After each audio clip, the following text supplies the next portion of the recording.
nu mai vorbiți de rău.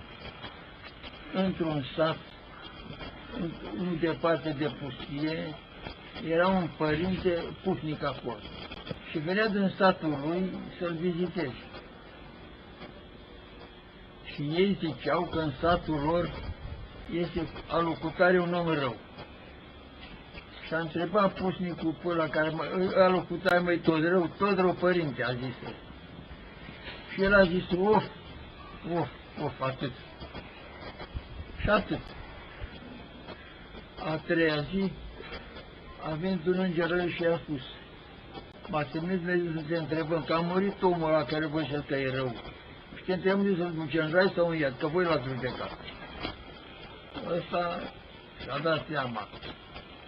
După cum și dumneavoastră vă dați seama acum, a căzut cu fața la pământ și a trecut ani de zile fără să primească un răspuns de iertare. Nu vă jucați cu vorbirea de rău.